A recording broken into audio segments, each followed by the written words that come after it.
Hi guys, so Boris is back, as you can see from the screen here. So let's hear what he has to say. I'm happy for him that he has made a full recovery, and I hope that he's now going to take correct decisions and attempt to fix some of the problems that have occurred. I'm sorry I've been away from my desk for much longer than I would have liked, and I want to thank everybody who has stepped up, in particular the First Secretary of State, Dominic Raab, who's done a terrific job.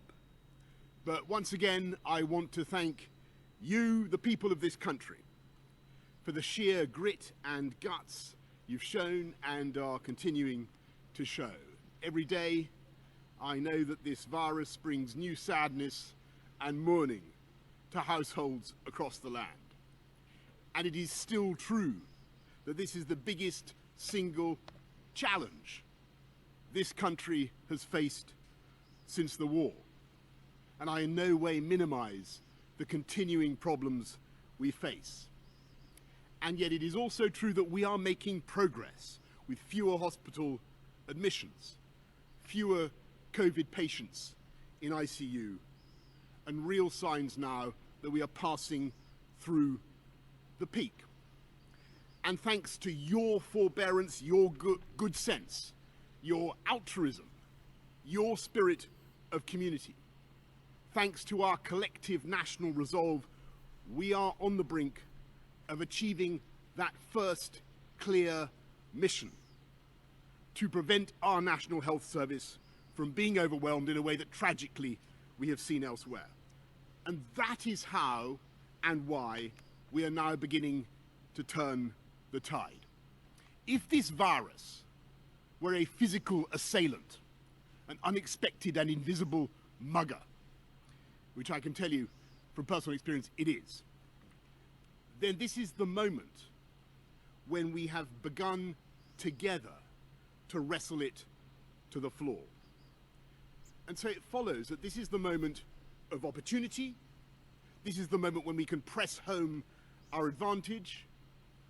It is also the moment of maximum risk, because I know there will be many people looking now at our apparent success and beginning to wonder whether now is the time to go easy on those social distancing measures. And I know how hard and how stressful it has been to give up, even temporarily, those ancient and basic freedoms. Not seeing friends, not seeing loved ones, working from home, managing the kids, worrying about your job and your firm. Okay, apologies for using the sun. I understand that many people, including myself, don't like the sun, but they have some decent footage snipped in the right way. But apart from that, so you see here that he's telling two stories. One is how social distancing needs to remain in place, and people have been doing a good job and they must continue to do a good job. It's a sacrifice, but it's a sacrifice worth making. He's also said that the social distancing measures need to remain in place, and that's true. But the other story is how the one he's not telling, which is how businesses are, in a way, returning to normal. In a way, for example, B&Q has reopened. But people, ordinary citizens, must carry the weight, carry the load here. And I think this is a big problem, because you're imposing a responsibility on the public, but you're not imposing the same responsibility on businesses. Now, of course, many businesses are still closed, but I think what's going to happen in the next number of weeks is the businesses will start to reopen, but social distancing amongst citizens will remain in force. The Tories, you have to remember, even though Boris Johnson said some terrible things about business, but they are a party that support businesses. They're under a lot of pressure at the moment to reopen the economy.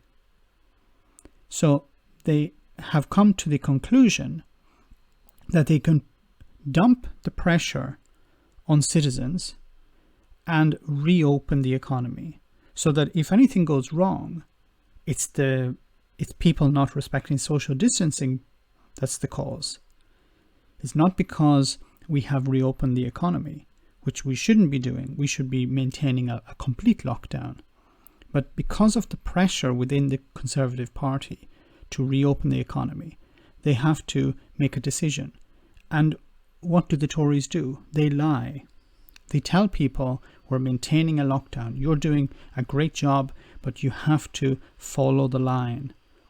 But at the same time, they're saying to businesses, you can reopen again.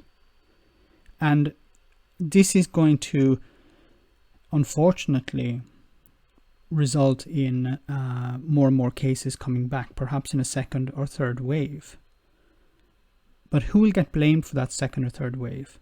Will it be the businesses that have reopened? Will it be the lack of investment and support the NHS have received from the Conservatives? Or will it be the public? We've seen images online of policemen almost arresting people because they went for 2 walks, or they walked their dog without a leash, or they did whatever. That's where the pressure is going to be. It's not going to be on the government, and it's not going to be on businesses. It's going to be on the public. I'm just trying to paint 2 stories here. One is for the public, the carrot and the stick. The carrot being, you're great, you're doing a good job. The stick being, you need to continue to do this, or we're going to have big problems. And then the other is for businesses, which is, of course, behind closed doors, telling them, look, we're going to do everything we can to get you back on your feet. And we'll blame the public if things go badly. That's my take on it. Maybe I'm wrong, but you can hear in his language how he is continually talking about the public, the public, the public, and then how we're going to get businesses back going again. There's no responsibility on the businesses. The responsibility is always on the citizens. And it's not fair. You know, citizens can do so much, but they can't carry the can for the government. The government must take responsibility for this. Let me know in the comments, guys, if you agree or disagree with me. And once again, I'm glad that Boris is back. I really hope that he, during his time in hospital, has gone on a road to Damascus, has had a road to Damascus experience, and he's now going to do a 180 and care about the NHS, care about the staff, care about the people who have come from other countries to work and dedicate their lives to the NHS. I hope that's all going to change now, but we will see. Let me know in the comments, as always, guys. Your comments are much appreciated. Thanks.